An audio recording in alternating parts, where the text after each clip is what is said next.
근데 먼저 이 아주 그 의미 있는 그 트러스 포럼 강연을 이렇게 해주신 우리 김은구 대표님한테 진심으로 감사드리고요. 또 참석해 주신 여러분들께 진심으로 감사를 드립니다. 사실 저는 우리 그 트루스 포럼이 우리 젊은 분들이 이 어려운 상황에 그 자유와 진실을 그 추구하는 분들이어서 많은 감동을 받았습니다. 그래서 우리 김 대표님이 이런 시간이 있다고 그래서 흔쾌히 수락했습니다. 저는 오늘 이 강연을 통해서 그 우리 문재인 정부의 외교를 제 개인적인 관점에서 제 나름대로 한번 평가를 해보고 싶습니다. 근데 우선 이제 결론부터 말씀드리면은요, 제가 보기에는 지금 우리 정부가 이런 식으로 외교를 해서는 안 되겠다, 이렇게 생각합니다. 이제 왜 그렇게 생각하는지는 제가 이제 하나하나 말씀드릴 텐데요.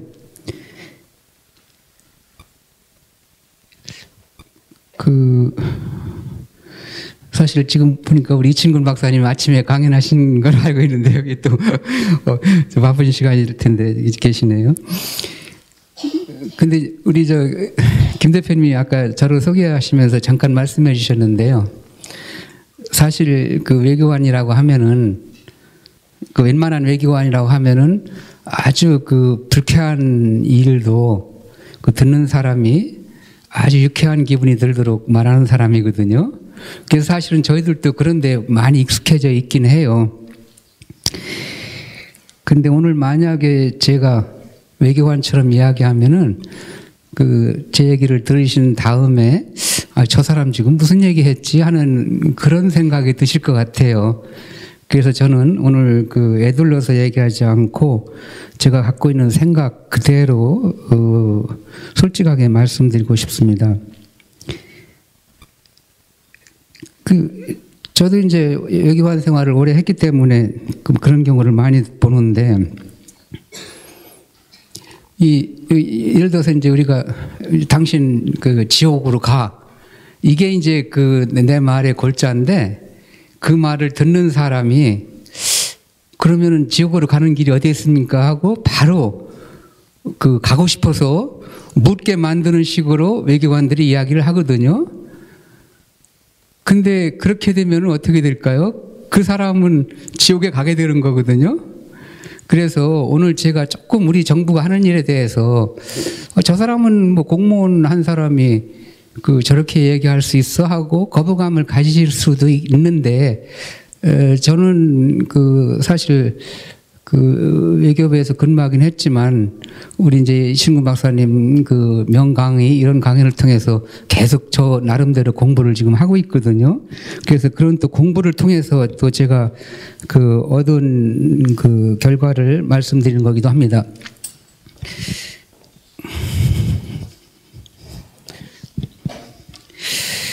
지금 저는 우리나라가 아주 역사적인 갈림길에 놓여 있다고 생각합니다. 이건 뭐 과장이 아니고요. 이렇게 비상한 상황에는 비상한 지도자가 필요한데 과연 현실이 그런가 하는 아쉬움이 있습니다. 왜냐하면 지금 우리 지도자가 잘하느냐 잘못하느냐에 따라 가지고 우리나라가 앞으로 어떤 나라가 될 것인가가 결정되지 않을까 하는 그런 생각을 합니다. 사실 저는 이제 외교관 생활을 하면서 이 외교가 왜 중요하냐 이거를 많이 물어보시는데 참 답변하기가 어려워요. 왜냐하면 이게 외교를 모르시는 분들한테 외교가 이래서 중요합니다라고 하기가 참 어렵더라고요. 그래서 이제 그 고민 때문에 제가 이 외교의 세계라는 책을 지지난해에 썼는데요. 여기에는 이제 외교를 잘했을 경우하고 외교를 잘못했을 경우하고 결과가 어떻게 달라졌느냐 하는 거를 제가 좀 탐구해 봤거든요. 그리고 또 이제 외교를 잘못해서 우리가 역사적으로 어떤 어려움을 겪었느냐는 여러분들이 한국사를 많이 공부하셨기 때문에 잘 아시겠지만은 저는 또 저 나름대로 이 병자호란하고, 그러니까 그때 이제 광해군하고 인조가 어떻게 외교를 해가지고 이 병자호란까지 갔느냐, 그거 하고요. 또 고종이 어떻게 해서 결국은 나라를 뺏기는 결과까지 이르렀느냐 하는 거를 제가 또 이 책에서 상당히 저 나름대로 한번 정리를 해봤거든요. 혹시 그래서 여기에 관심 있는 분들은 이런 걸 한번 참고해 보셨으면 좋겠고요. 저는 이제 본론으로 들어가 가지고 문재인 정부가 왜 이렇게 외교를 해서는 안 되겠느냐 하는 본론에 들어가겠습니다. 첫째로 제가 볼 때는 우리 정부의 외교 안보팀이 요구되는 일을 하는데 요구되는 능력이나 이런 것들이 좀 떨어진다고 보입니다. 왜냐하면은 많은 경우 아마추어적이고 서툰 모습들이 나타나고 있거든요. 그리고 전략이 없는 것 같아요. 그냥 조금 내다보고 하는 것보다는 그때그때 필요에 의해서 하는 것 같고요. 그리고 또 이 외교하고 그러니까 국내 정치하고 외교는 좀 다른 건데 자꾸 외교를 국내 정치 하듯이 하려고 한다는 인상을 받아요. 그리고 또 이 외교에서는 어느 정도 감각이 필요한데 이 감각도 좀 무딘 것 같고요. 그래서 여러분들도 다 아시는 사례지만은 제가 그런 사례를 5가지만 들어보겠습니다. 지난해 7월 달에 문재인 대통령이 독일에서 열린 G20 정상회의에 갔다 오셔가지고 국무회의에서 여러분 다 아실 거예요. 이렇게 말씀하셨어요. 우리가 뼈저리게 느껴야 하는 것은 가장 절박한 한반도 문제를 현실적으로 우리가 해결할 힘도 합의를 이끌어낼 힘도 없다는 사실이다. 이렇게 말씀하셨어요. 저는 이 말씀하시는 거를 듣고 사실 조금 놀랐어요. 왜냐하면은 저거 다 아는 사실 아니야? 저거 하나만 한 얘기 하셨네. 저는 이렇게 생각됐거든요. 근데 문 대통령은 마치 이게 새로운 발견이었던 것처럼 그렇게 보였어요. 또 문 대통령은 얼마 전에 또 이렇게 말씀하시더라고요. 우리 국정에서 외교 비중이 이렇게 클지 몰랐다. 요즘 외교가 정말 중요하다는 것을 깨닫는다. 사실 솔직한 말씀이시죠. 그런데 저는 이게 지금 한국이라는 나라는 외교를 잘못하면 큰일 나는 나라라고 저는 생각하는데 대통령께서 또 저렇게 말씀하시니까 저거 지금서 하셨나? 아니요, 이건 저는 절대로 누구를 우리 대통령님을 이렇게 폄하한다든지 그런 거 절대 아니에요. 저는 그냥 제 느끼는 거를 말씀드리는 거거든요. 그러니까 이게 좀 상당히 제가 느끼는 거하고 저는 사실 해외에서 한 27년 생활했어요. 그래서 이제 국내 사정도 조금 제가 어색할 때가 있고 그런데 아마 그래서 그런지도 모르겠어요. 그 다음에 또 다른 사례예요. 다 아시는 사례예요. 지난번에 이제 트럼프 대통령이 방한했을 때 지난해 11월 달에 국빈 만찬하는 그 자리에서 이 독도 새우를 내놨다고 또 청와대 사람들이 또 선전했거든요. 왜 미국하고 이렇게 중요한 행사를 하는데 독도 새우를 내놨다 하더라도 왜 독도 새우라고 합니까? 저는 이거 코미디 아니야? 이렇게 생각했거든요. 그리고 또 그 자리에서 또 종군 위안부 할머니 또 트럼프 대통령하고 포옹하는 장면을 또 연출했어요? 미국하고, 특히 미국이 싫어하는 부분이거든요, 이거는. 왜냐하면 미국은 한국이 기본적으로 일본하고 좀 잘 해가지고 한국도 좋고 미국도 좋았으면 좋겠다, 이건데, 그렇게 했다고 해서 트럼프가 우리 더 봐주겠어요? 이 사람들 지금 뭐 하고 있는 거야? 이렇게 생각됐을 것 같은데요? 이런 퍼포먼스는 대단히 유치하다. 저는 그렇게 봅니다. 또 다른 사례요. 이것도 최근에 일이니까 다 아실 거예요. 아베 총리가 이제 평창올림픽 때문에 왔지 않습니까? 근데 이제 문 대통령하고 두 분이 말씀 나누는 과정에서 이 한미 연합 군사훈련을 재개하는 게 좋겠다. 이런 식으로 아베가 얘기한 모양이죠.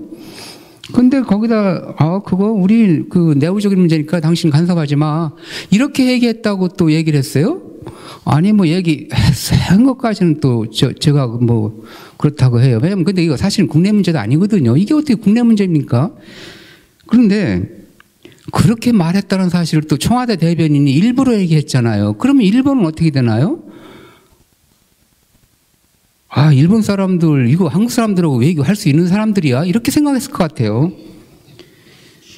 아니 그런데 그렇다면 그 중국이 사드 가지고 한국을 그렇게 어렵게 할 때 중국한테 대해서 아 당신들 좀 그만 좀 간섭해 이렇게 얘기를 했나요? 안 했잖아요.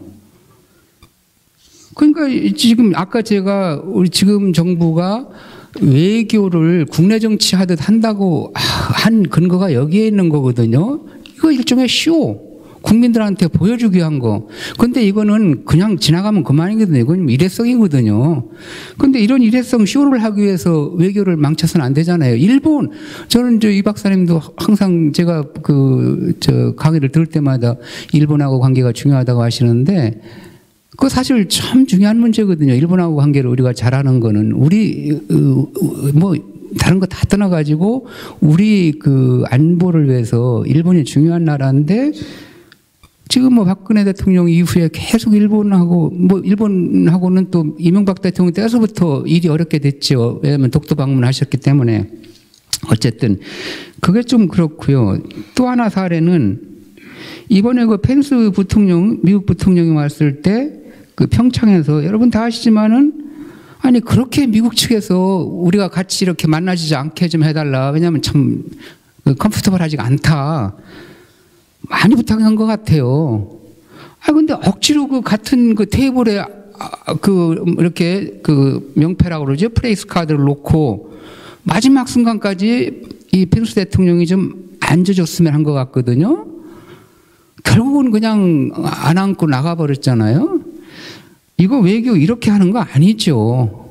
왜냐? 그런 생각이 아주 강하게 있더라도 마지막 순간에 빨리 의전하는 사람들이 우리 대통령님 결심을 받아가지고 이거 절대로 펜스 부통령이 안 앉겠다고 합니다. 그럼 프레스 카드 빨리 치우고 그 현장을 아무 일도 없었던 것처럼 부스럽게 만들면 되는 거예요. 그리고 펜스 부통령도 좀 덜 마음고생하게 하고. 그런데 끝까지 밀어붙였다고요? 왜 그랬겠어요? 그걸 사진 하나 찍으려고 그랬어요. 사진 하나 찍어가지고서 김여정하고 펜스 부통령하고 같은 테이블에 앉았다고 그냥 전 세계에 내보내려고. 아니 그런데 우리가 외교할 때 제가 뭐 경험으로 보면은 가장 중요한 것 중에 하나가 상대방을 잘 배려해 주는 거거든요. 고려해 주는 거거든요. 아니 펜스 부통령이 김여정하고 같이 마주 앉을 사람이 아니잖아요. 왜냐하면 바로 직전에 트럼프 대통령이 스테이트 오브 유니온 연설에서 뭐라고 했습니까? 이거 북한 정권은 너무 인권을 탄압한다. 아니 그렇게 전 세계 이렇게 얘기를 했는데 부통령이 와가지고 김여정하고 옆에 앉아 있어요? 그런 펜스 부통령은 부통령 그만하라는 얘기나 마찬가지예요. 이런 감각이 없나요? 결국은 입장 바꿔놓고 생각하면 금방 답이 나오는 일이거든요. 또 이것도 여러분들 다 아는 사례예요. 대사들을 임명하는데 제가 알기로는 몇 사람이 원래 대사를 임명하려면은 이 서울대학에서 보는 영어 시험에 합격을 해야 되거든요. 예. 근데 이번에는 이게 실력이 안 되니까 그냥 내보낸 분이 있다고 그러는데 제가 알기로는 주요한 공간에 예를 들어서 일본이든 중국이든 아니 중국 나가는 대사는 중국어를 못하면 영어를 하셔야 될 거 아니에요. 일본 나가는 대사는 일본어를 못하면 영어를 해야 될 거 아니에요. 영어 못하면은 그거 나가나 마나죠. 왜냐하면은 상대방이 주재국에서 누가 상대를 해주겠어요. 말이 안 통하는데. 그런데 내버리셨거든요. 이거 외교를 하자는 얘기입니까? 안 하자는 얘기입니까? 이거 이래서는 안 되거든요. 진짜 이런 거에 있어서는 정직해야 된다고 저는 생각해요. 또 이제 이 부분은 사실 저는 이제 우리 이춘근 박사님 강의에서 많이 생각을 같이 하고 그러는데요. 지난해 11월 달에 문 대통령 중국 가셨을 때 정말 제가 볼 때는 잘못하신 게 있어요. 중국하고 운명 공동체라는 얘기를 3번이나 하셨거든요. 이거 뭘 알고 말씀하신 건지 저는 잘 모르겠습니다. 그리고 중국몽을 함께 꾸시겠다고 했어요? 아니, 중국몽이라는 게 뭔지를 알고 말씀하신 건가요? 아니, 이게 이제 패권을 중국이 잡겠다라는 건데, 그러면 우리는 미국하고는 정리해야 될 거 아니에요. 왜냐하면 분명한 거는 중국하고 미국이 패권을 겨루는데, 우리가 중국하고 중국몽을 함께하고 운명 공동체라고 하면, 그러면 미국은 어떡하라는 얘기인가요? 이건 저는 치명적인 실수라고 보거든요. 이건 국가 100년대에 관한 문제고요. 저는 이 점에서 이충구 박사님 그 분석에 아주 100% 동의하는데, 뭐냐면은 지금 우리 많은 분들이 중국이 이제 한 10년 있으면은 미국 저리 가라 할 거야. 어디 미국이 뭐 중국 옆에서 얼쩡거려? 그 근거가 어디 있는지 모르겠어요, 저는. 근데 많은 사람이 그렇게 믿더라고요. 그리고 저도 사실 저희 그 전 외교부 전 동료들하고 그 가끔 이런 문제에 관해서 토의를 하는데, 제가 놀라는 거는 아마 10명이 같이 앉아서 얘기하면은 6, 7명은 저가 틀렸다고 그래요. 아닐 거라고. 외교관들이요. 그래서 저는 저 이충구 박사님 책 좀 봐. 그리고 그 외에 세종연구소에 그 김 박사님 있잖아. 그분 그 분석을 제대로 해놓으셨던데 그 책 보고 하는 얘기야? 그러면 친미래요. 아니, 저는 사실 그런 거 싫어해요. 저는 제가 개인적으로 무슨 친미고 친중이고 이념적으로 어디에 그 소속돼 있어가지고 그거 가지고 저는 사실 그런 거 싫어하거든요. 어쨌든. 그래서 우리가 지금 이 문 대통령이 이렇게 하시는 것은 잘못이다. 저는 이제 그런 근거를 말씀드린 거거든요. 아니, 그리고 지난번에 우리 대통령님 중국 가셨을 때 중국 사람들이 우리를 어떻게 대했어요? 사실은요, 우리 외교관들 아주 직급이 낮은 하급 외교관도 해외에 있을 때는 참 이 행동하기가 어려운 게요. 나라를 대표하기 때문에 그런 거거든요. 근데 나라를 대표하는 사람 중에 가장 꼭대기에 있는 게 대통령이시잖아요. 근데 중국 사람들이 대통령을 이렇게 접대한다? 이건 한국 국민 전체를 모욕한 거거든요. 근데 10번 식사를 하시는데 중국 사람들이 2번만 이렇게 주최를 했다? 이거 아마 이 세계 외교사에 없는 일일 거예요. 아니, 그리고 기자를 행사하는 옆에서 기자를 폭행하는 일이 이게 있을 수 있는 일입니까? 그거 100번 양보해서 우발적으로 일어난 일이라고 하더라도 그러면 제대로 사과를 해야 될 거 아니에요. 아니, 이거 참 우리 국민들 자존심 상할 일이었던 게 틀림없거든요. 그런데 그 행사 끝나고 그 청와대 사람들 뭐라고 그랬습니까? 이거 120점이다. 강경화 외교부 장관은 80점은 되지 않겠냐 이렇게 얘기하셨더라고요. 근데 이거는 제가 이 강 장관님을 개인적으로 이렇게 타겟으로 삼아가지고 얘기하는 거 아니고요. 그 행사 끝난 후에 그 동아일보에 인터뷰한 기사를 제가 유심히 보니까, 아니, 이 행사를 누가 행사야? 누가 준비하고 누가 책임졌지? 마치 외교부 장관이 자기가 총체적으로 책임지고 한 일이 아닌 것 같은 이런 그 뉘앙스를 받았어요. 그리고 뭐가 잘못됐었는지에 관해서도 모르는 것 같은 기분을 인상을 받았어요. 이러면 안 되죠. 사실 그 정도 외교 참사가 일어났으면은 좀 심하게 말하면 외교장관은 나 스스로 이건 내가 도저히 못하겠다 이렇게 해야 그게 정상적인 거라고 저는 생각해요. 이건 이제 지금 제가 이거 외교가 이렇게 돼서는 안 되겠다고 하는 초반부 말씀이고요. 이제 이런 부분들은 조금 좀 다 아시는 이야기이긴 하지만은 그래도 좀 이제 우리 참석하신 분들이 좀 잊지 말았으면 하는 부분인데요. 뭐냐면 몇 가지가 있습니다. 그 중에 하나가 우리가 왜 지금까지 계속 4, 50년, 5, 60년 이 북한하고 이렇게 하면서 실패했느냐? 저는 핵심이 이 북한 정권의 실체에 대해서 무시했다, 눈을 감았다. 이것이 가장 큰 원인이라고 저는 봅니다. 이거 도대체 북한 정권의 실체를 정확히 이거다 하고 거기에다 초점을 맞춰서 대북 정책을 지금까지 했더라면은 저는 이렇게 계속 우리가 그 실패를 반복하지는 않았을 것이다 하는 그런 생각을 하고 있어요. 지금 북한이 남한을 핵으로 불바다 만들겠다고 한 게 한두 번이 아니잖아요. 근데 그렇게 하는 집단의 한 사람인 김여정이 왔을 때 이거 해도 너무한 거거든요. 대통령, 총리, 예, 서울시장은 제가 지금 서울시장, 통일부 장관, 대통령 비서실장 5만 차를 주최했어요.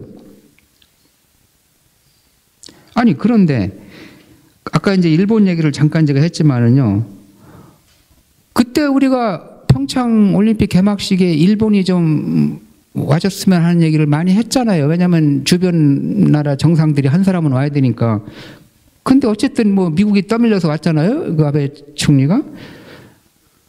근데 우리 정부가 아베 총리에 대해서는 환대라고 느낄 수 있는 일을 단 하나라도 해줬습니까? 어디 그냥 사람 하나 왔다 갔다 하는 식으로 취급했지? 이거 외교가 아니거든요. 근데 이번에 지금 문제가 되고 있는 이 김영철, 이거는 뭐 여러분들이 다 아시는 거고 지금 기억이 새롭기 때문에 제가 다시 얘기할 필요는 없을 것 같습니다. 근데 제가 볼 때는 아니 김정은이가 우리 지금 우리 남한 사람들을 얼마나 우습게 봤으면 저렇게 김영철이를 들이밀겠냐. 저는 그렇게 생각하거든요. 뭐 다른 거 다 떠나가지고 야 이거 진짜 우리를 진짜 핵 가졌다고 이러는 거야? 뭐 이런 생각이 드는 거죠. 근데 우리가 조금 이따 말씀드리겠지만 잘못한 게 많죠. 우리 쪽이 뭐냐? 이 북한 사람들 우리 같은 민족이잖아. 선의를 가지고 같이 잘 해야지. 그래야 되는 거 아니야? 뭐 이런 생각이잖아요. 우리 알다시피요. 자, 그래서 이제 저는 이 북한 정권의 실체를 우리가 정말 한시도 잊지 말아야 된다는 거하고 같은 맥락에서 우리 민족끼리 이거 잘못된 거예요. 근데 계속 우리 민족끼리 하고 있거든요.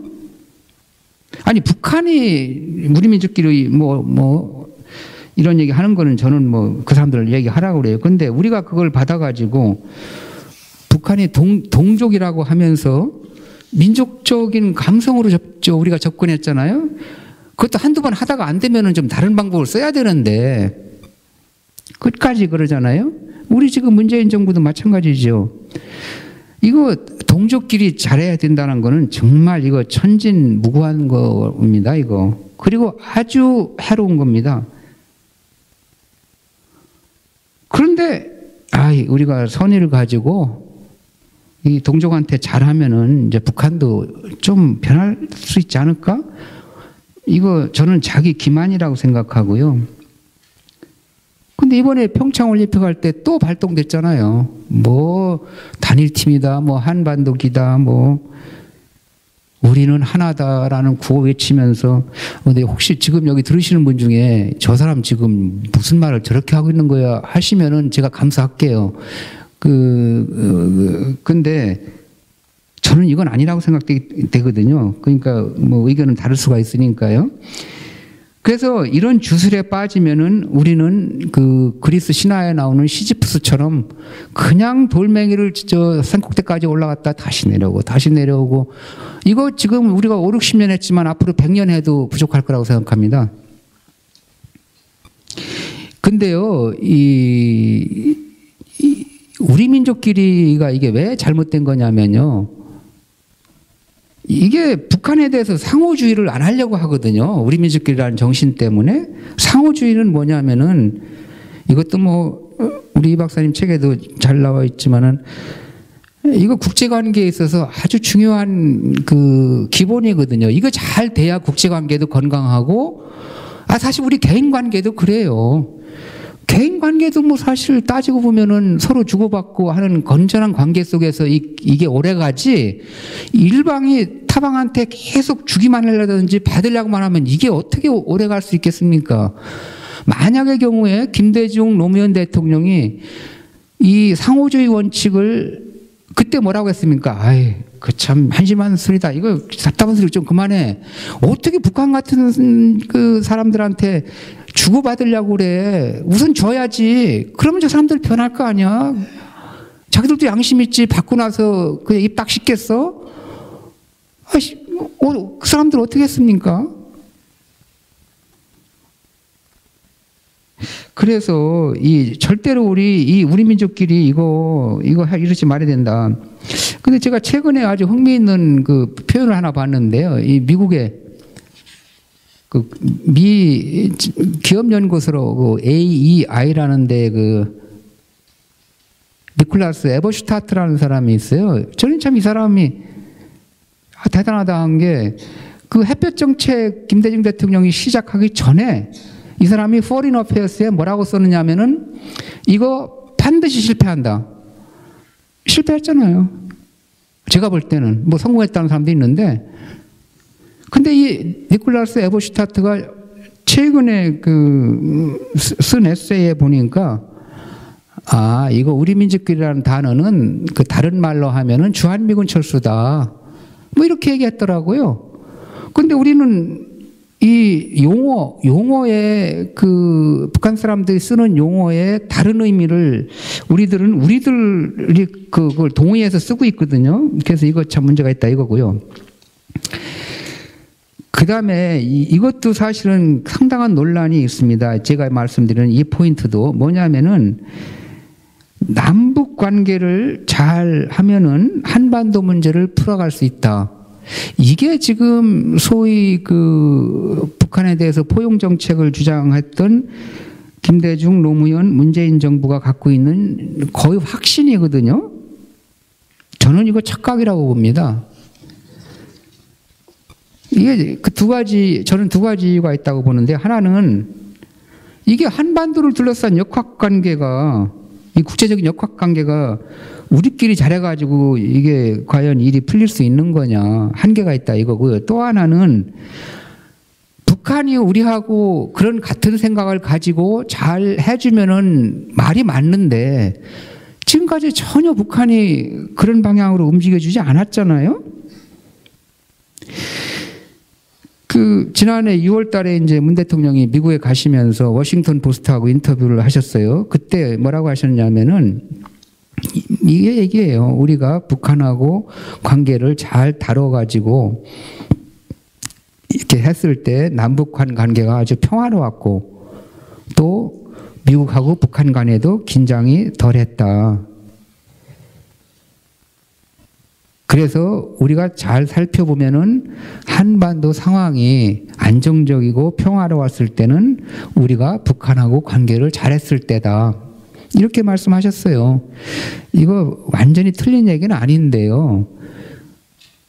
그래도 이런 생각 가지고 북한하고 잘해보려고 했기 때문에 초래된 결과는 또 우리가 잊지 말아야 된다. 이런 얘기를 제가 드리고 싶은 거거든요. 근데 이 남북한 관계는 외교하고 관계없다고 생각하는 것은 이거 잘못이죠. 이번에도 김여정이가 왔을 때 우리 정부 고위 관계자가 아까 말씀드렸듯이 4번이나 만나면서 그 4번 그 어떤 자리에도 강경화 외교부 장관은 없었어요. 왜 없었겠어요? 이건 외교하고 상관없으니까. 그러니까 남북한 관계는 외교하고 상관없다. 이거는 국제정치의 하부 구조다. 아니죠, 상부 구조다. 그러니까 남북한 관계가 국제정치 내지는 외교보다 우선하고 우위에 있다. 이런 생각 가지고 한반도 문제를 풀어나가려고 하셨는데, 그러면 지금 핵 문제는 어때요?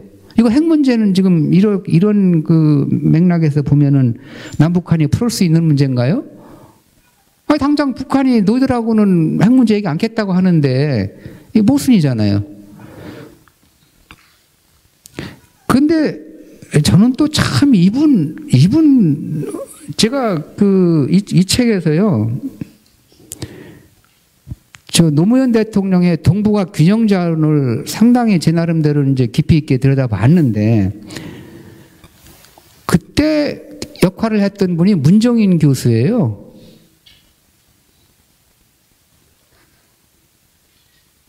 그 동북아 균형자론은 어떻게 됐습니까?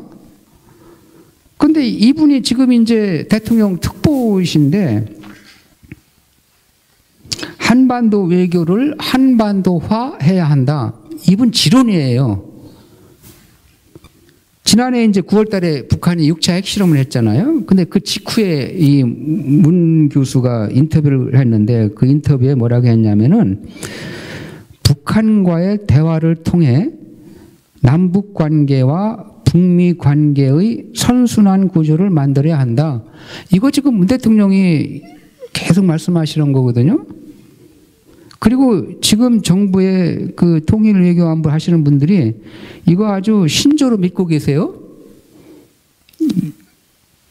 이 말씀, 이 생각이 맞느냐 틀리냐는 이제 좀 지나보면 아시겠죠. 그래서 저는 남북한 관계를 한반도 울타리에 가두는 거는 이건 안 된다. 이거 외교적인 측면 잘 보고 이거를 외교하고 어떻게 조화 속에서 남북한 관계를, 저는 오히려 반대로 외교를 잘하면은 남북한 관계가 풀릴 수 있지 않을까 하는 그 역발상을 저는 가지고 있어요. 아니, 그러면은 딱 하나만 그렇게 생각할 게 아니라, 그럼 왜 이쪽으로는 생각 안 하냐 이거예요. 다 이유가 있죠. 북한하고 잘해봐야 되겠다는 거거든요. 참 저는 이거는 인텔렉츄얼리 저는 오네스트하다고 생각을 안 해요. 이건 인텔렉츄얼리 좀 오네스트하지 않다. 특히 학자가 그렇게 얘기하면은 그건 좀 저는, 그리고 이거는 사실 이론이라기보다도 과거 경험이 말해주는 거거든요. 우리가 경험한 거에서 뭐 배우는 바가 있어야 될 거 아니에요. 그래서 저는 이 대북 정책도 이 우방국들하고 공조가 아주 중요하다고 생각하고요. 아니 뭐 필수적이라고 생각합니다. 그렇다고 해서 우리가 미국에 대해서 의존하고 뭐 그러자는 거 절대 아니고요. 이 주체적으로 또 능동적으로 하긴 하되, 이 미국하고 일본 이런 국제사회하고 잘 하지 않으면은 한계가 있으니까 너무 북한하고 우리끼리만 잘하면 뭐가 될 수 있는 것처럼 그런 환상을 갖지 말자, 뭐 이런 얘기를 지금 제가 드리는 거거든요. 근데 이거 뭐 웬만한 분은 다 하시는 얘기 아니에요? 자, 그 다음에 이제 핵미사일, 북한의 핵미사일 문제요. 이게 지금 평창 올림픽을 계기로 해서 이제 북한하고 대화가 트였으니까 앞으로 비핵화 협상, 북한하고 미국이 비핵화 협상으로 갔으면 좋겠다. 지금 우리 정부가 아주 그 열망을 하고 있거든요. 저는 간단히 말씀드리면은 이거 소위 wishful thinking, 그렇게 됐으면 좋겠는데 하는 차원의 정도지, 저는 실현 가능성이 거의 없다고 봅니다. 왜냐? 아니, 북한은 우선은 지금 아직 당장은, 왜냐하면 그 ICBM 탄두가 대기권에서 다시 들어올 때 그 기술이 완벽하냐 하는 거에 대해서는 아직 미국 정부는 그것이 조금 더 해야 되지 않은가. 그거 3개월이나 몇 개월을 봤잖아요. 어쨌든 물론 자기들은, 북한 사람들은 다 완성했다고는 하긴 하지만 조금 남았다라는 생각이 있기 때문에 그거를 완성하기 전에 한두 번 실험을 더 해봐야 되지 않는가. 근데 지금 뭐 미국하고 협상 테이블에 가서 앉아봤댔자 뭐 금방 소용없는 일이 돼버리는 거 아니에요? 이번에 그 2월 10일 날 펜스 부통령하고 또 김여정이 김영남하고 잠깐이라도 어떻게 좀 마주 앉아서 얘기를 해볼까 하다가 안 됐잖아요. 근데 제가 미국 측에서 듣기로는 아주 미국이 되게 화가 났다고 그래요. 말하자면은 이거 한국한테 가지고 노는 것 같다는 생각이 드는 거예요. 왜냐하면은 미국 사람들이 판단할 때는 이거 분명히 지금 뭐 우리하고 비핵화를 전제로 한 이야기를 나눌 상황이 아닌데 뭐 된다고 그랬다고 한국이 쟤들이 하자고 그러니까 된다고 해가지고 해보려고 했다가 그냥 망신당한 게 돼버렸거든요. 그러면은 역시 북한은 이래. 지금 뭐 역사적으로 너무나 오랫동안 이런 경험을 했지 않습니까? 그럼 이런 불신 가운데 북한하고 협상이 제대로 될 수 있겠어요? 그리고 뭐 그 북한이 핵 개발을 계속 해야 되는 이유는 뭐 많이 여러분들도 알고 계실 거예요. 우리 이충구 박사님은 북한에서 핵을 못하게 하면은 전갈한테 독을 빼는 거나 마찬가지라고 표현하시잖아요. 바로 그거죠. 핵 없는 북한이 어떻게 존재를 합니까? 지금 상황에서는. 그런데도 북한 사람들은 이거 미국 사람들이 우리를 적대적으로 지금 하기 때문에 그래. 뭐 무슨 평화협정이나 수교를 하면은 뭐 달라질 것처럼 아주 이거 거짓말입니다. 그런데 제가 이름을 말씀 안 드릴게요. 저는 한심하다고 생각하는데요. 통일부 장관을 했던 분이 이렇게 말씀하셨어요. 북핵 문제는 아주 간단하다. 그대로 제가 인용합니다. 북미 수교가 해법이다. 수교하면은 북핵 문제 해결된다는데 이런 엉터리가 어디 있습니까? 왜냐? 또 이렇게 했어요. 또 다른 통일부 장관은 북미 수교와 불가침 약속은 북핵 포기의 대전환을 만들어낼 가능성이 크다. 이분은 그래도 가능성을 가지고 계세요. 제가 1999년 그 무렵에 이제 워싱턴에서 있었는데요.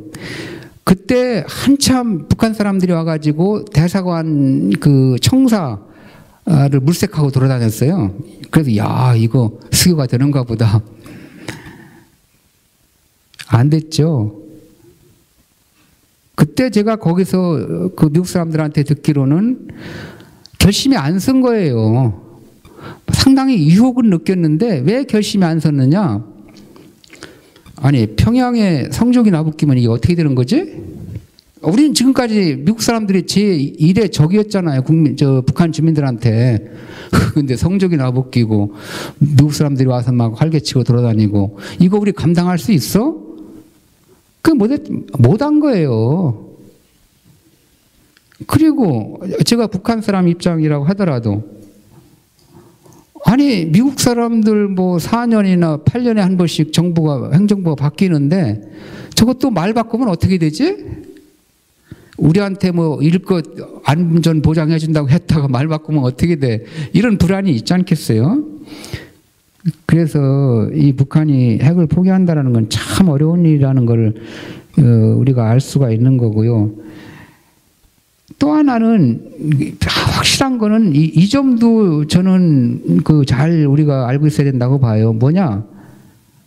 지금 북한한테는 남한이 이게 이렇게 잘 사는 남한이 이게 참 없어져야 될 존재죠. 왜냐하면 이게 있으면은 불안해요. 왜냐하면 힘이 자기들이 볼 때 남한이 힘이 세니까. 아니 실제로 김정은이 그렇게 말했더라고요. 조국 통일을 이루기 전까지 체제 안정이란 있을 수 없다. 핵과 미사일은 조국 통일을 앞당기는 만능 열쇠다. 이게 뭔 얘기예요? 통일돼야 비로소, 그러니까 통일돼야 된다는 얘기는 남한이 없어져야 비로소 내가 안전하게 느낄 것 같다. 뭐 이 얘기거든요. 또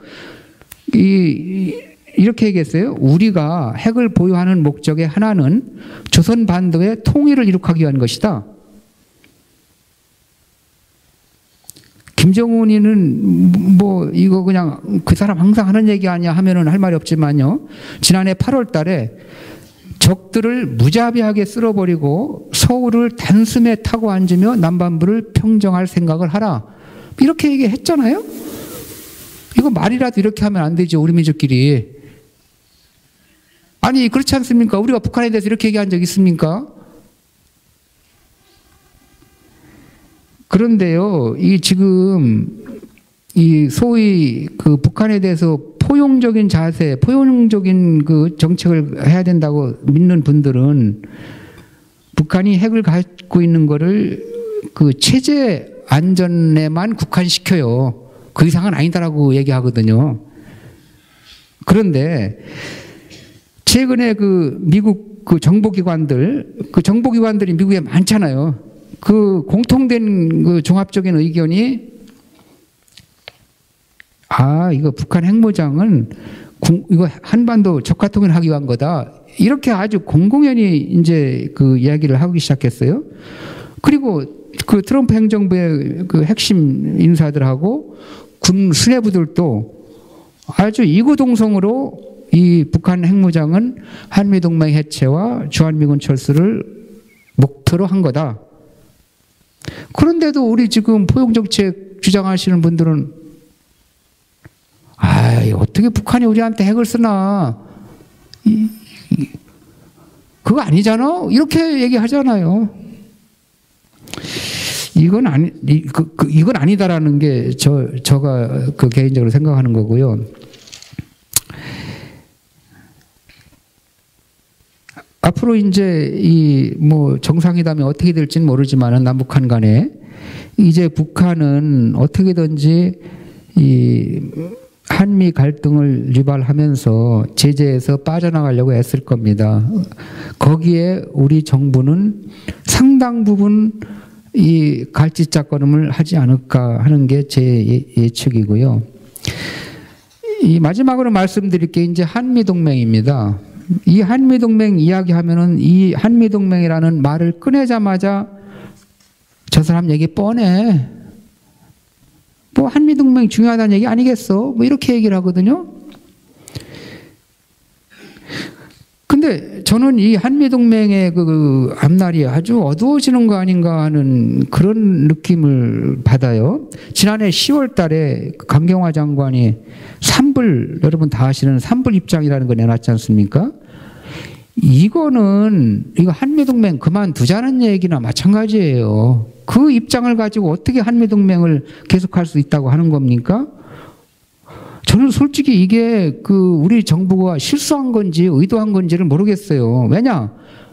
실수했다면 이해가 되는데 의도했다고 하면은 과연 우리가 한미동맹을 없애가지고 생존할 수 있는가 하는 생각을 하는 거거든요.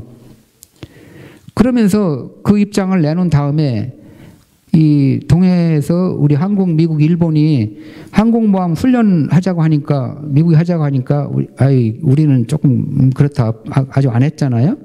그리고 이제 그 최근에 핵 추진 잠수함이 부산에 들어오려고 하다가 우리 정부가 허락하지 않아 가지고 못 들어왔고요.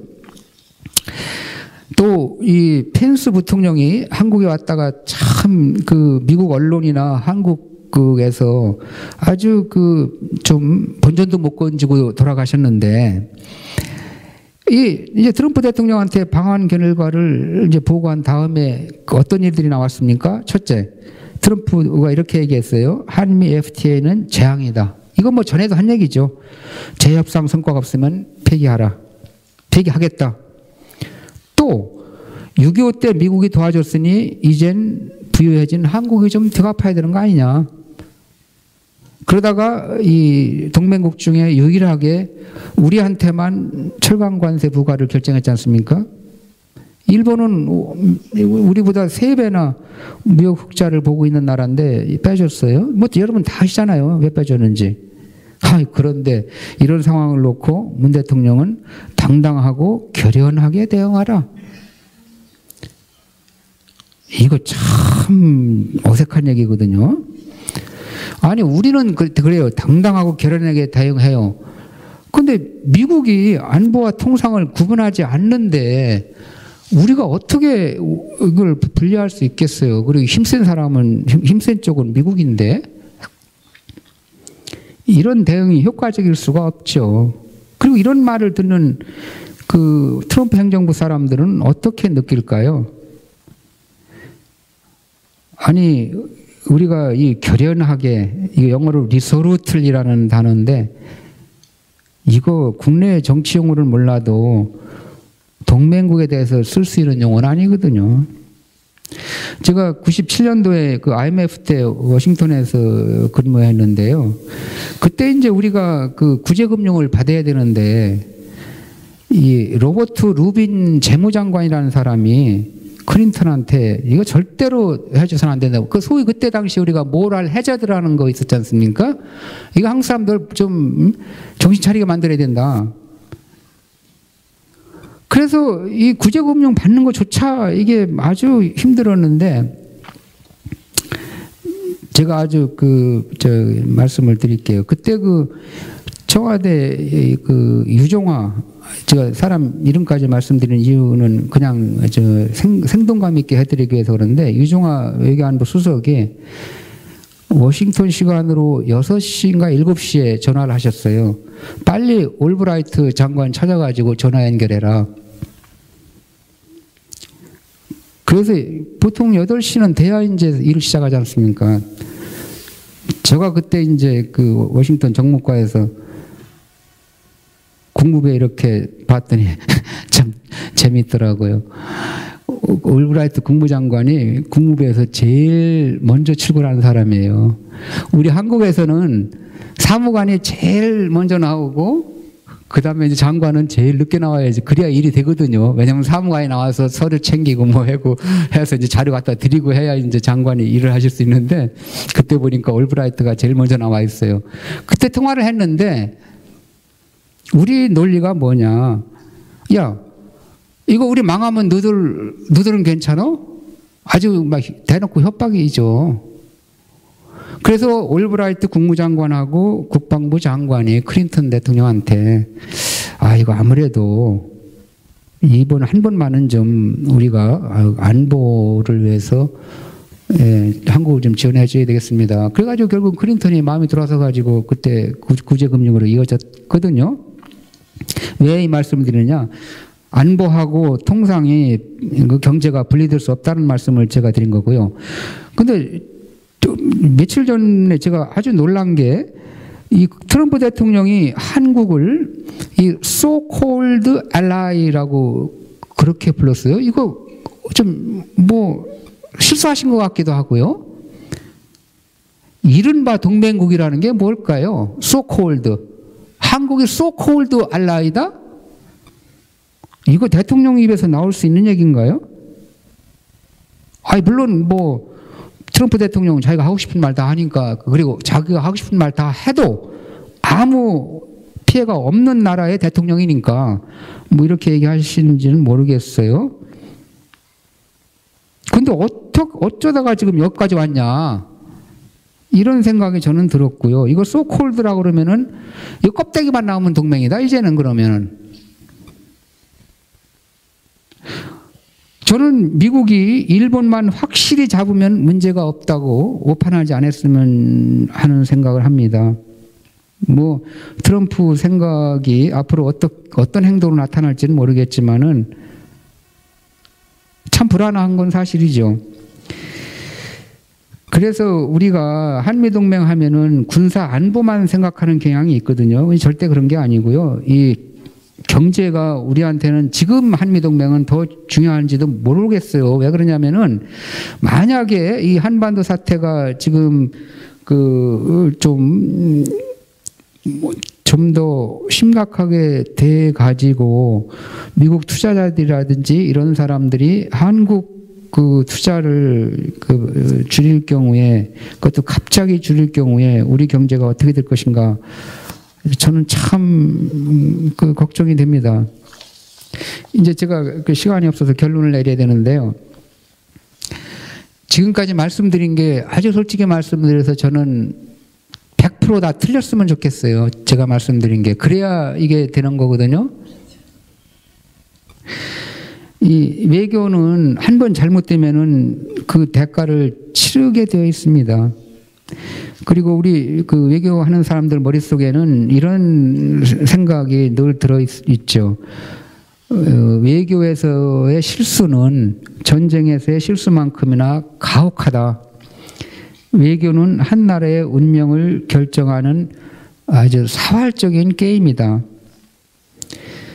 이거 여러분 잘 아시는 에피소드지만은 1880년 그 청나라의 저 황춘센이라고 있었지 않습니까? 청나라 외교관, 그 조선책략 쓴 사람.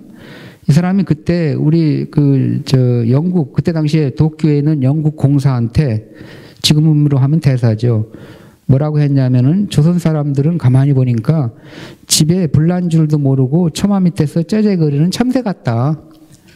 아니 지금 불나서 막 집에 타고 있는데 지금 참새가 불난 줄도 모르고 처마 밑에서 째째거리고 있다 이거예요. 너희들이 지금 그런 것 같다. 지금이야 우리가 그렇지 않죠. 지금이야 우리가 뭐 국민들도 아주 수준이 높아지고 또 국제 문제도 많이 생각하고, 그래서 제가 참 아주 이게 엔카리지, 그러니까 격려를 받는 게, 우리 이충구 박사님 그 강의를 보면은요 보통 10만이 넘어요. 뭐 10만, 20만. 이야 이거 참 이래야 된다. 왜냐면 이 박사님 강연을 들으면요 이게 이런 문제들을 어떻게 봐야 되느냐에 대한 해답이 그대로 나오거든요. 얼마나 긍정적인 일이에요. 그리고 또 오늘 이렇게 그 바쁜 시간 내셔서 이렇게 와서 그래도 한마디라도 좀 들어보시려고 하는 여러분들, 이거 제가 볼 때는 우리의 강력한 그 힘이거든요. 그런데 이렇게 말씀드리면서 또 하나만 끝으로 말씀드리고 싶은 거는, 대체적으로 보면은 우리나라 사람들이 약간 순진한 데가 있다고 저는 보여져요. 뭐 사람이 순진하고 순박한 게 좋죠. 그렇잖아요. 남 속이지 않고, 뭐 남 등쳐먹지 않고, 뭐. 아니, 그런데 우리는 이 국제정치나 이 외교 문제를 보는 데 있어서 아까 제가 북한한테 우리 민족끼리 이거 순진하다고 그랬잖아요. 이거 국제정치에서는 정말로 순진하면은 코백한다는 얘기를 드릴 수 있을 것 같아요. 이거 냉엄하고, 영어에 네스티라는 단어가 있거든요. 이 네스티라는 단어를 우리말로 참 어떻게 번역해야 될지 모르겠는데, 이거 국제사회라는 게 이거 네스티하다고 하거든요. 네스티하다. 이거 야비하다고 해야 될지. 이거 험악한, 그야말로 눈 감으면 코베 가는 세상이라고 생각해도 이게 틀림이 없는 게 이 국제정치 판인데, 아까 제가 문 대통령 말씀하신 거를 강연 초두에 말씀드렸지만은 좀 순진한 것 같아요. 우리가 바라보는 눈이. 지난 2월 13일 날, 그러니까 한 2주 전이네요. 미국 국가정보국 국장이, 이 정보기관을 통괄하는 정보국장이 상원 청문회에서 이렇게 발언을 했더라고요. 북한의 위협은 죽느냐 사느냐의 문제다. 여기까지는 뭐 우리가 대충 그럴 것이다 했는데, 이제 결정의 시간이 가까워지고 있다. 이거 참 불안한 얘기거든요. 그러니까 자기들은 무슨 결정을 해야 된다는 의미로 저는 받아들여지는데, 그 결정이 뭔지는 모르겠어요. 그리고 트럼프 대통령이 엊그제 독자 제재를 또 발표를 했는데, 이런 제재가 잘 안 맥혀 들어갈 경우에는 페이스 2 생각이 있다고 하는데, 그 페이스 2가 뭔지 우리 이충구 박사님이 잘 또 이렇게 설명을 해주실 것 같습니다. 제가 참 두서없이 말씀드리다 보니까 벌써 1시간이 지나갔는데요. 그래서 제가 뭐 좀 변변치 못하지만 이것으로 끝내겠습니다. 여러분 감사합니다. 네, 저희가 사실 이렇게 최 대사님 이렇게 오셨는데 어려운 발걸음 해주셨는데, 저희가 이렇게 시간을 너무 짧게 들어가지고 정말 죄송합니다. 그런데 저희가 지금 시간이 조금 여유가 있을 것 같거든요. 대사님께서 혹시 이게 시간이 너무 촉박해가지고 꼭 하시고 싶으신 말씀이셨는데 이렇게 놓치신 게 있으시면은 조금 말씀해 주시면 감사하겠습니다. 죄송합니다. 제가 우리 바로 다음에 송종환 대사님이 이제 여러분 다 아시겠지만은 너무나 이 북한 문제에 대해서는 한국에서 진짜 아주 전문가 중에 전문가셔가지고요. 제가 말씀드린 이런 거는 이제 그 송종환 대사님 말씀 듣기 위한 이 기초라고 생각하시면 될 것 같아요. 예.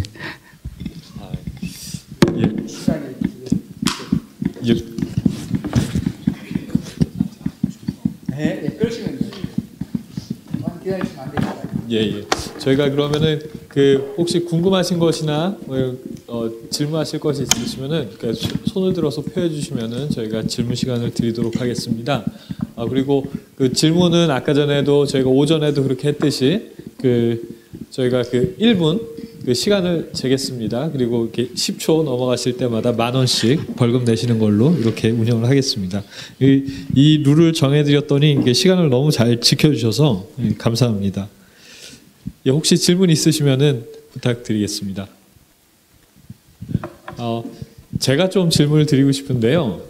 아까 전에 대사님께서 또 하셨듯이 외교부 안에서도 이렇게 견해 대립이 조금 이렇게 많이 있는 것 같습니다. 요즘의 추세가 어떤지, 그리고 또 그런 것들이 외교부 내부에서 어떤 이렇게 변화나 어떤 대응이나 이런 것들이 필요한 상황은 아닌지, 이런 점에 관해서는 어떻게 생각하시는지요?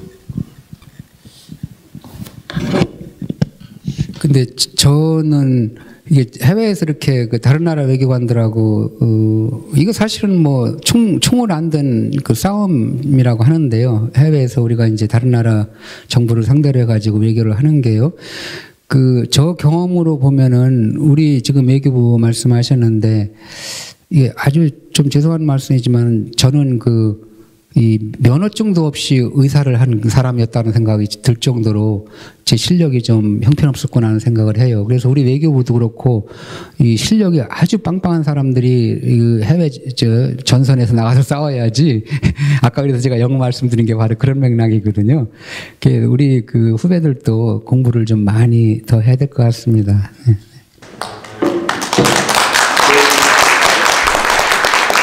제가 강연 초기에 말씀을 드렸던 것처럼 이렇게 외교관 분들께서 정말 이렇게 외교적인 발언을 많이 해주셔가지고 이렇게 딱 들으면 이게 무슨 말씀이신지 이렇게 잘 이해 못하도록 의도적으로 이렇게 말씀하시는 경우가 되게 많은데, 최 대사님께서는 이게 정말 우리에게 지금 이렇게 필요한 얘기를 따끔하게 이렇게 해주신 것 같습니다. 좋은 강연 진행해 주신 최 대사님께 다시 한번 큰 박수 부탁드리겠습니다.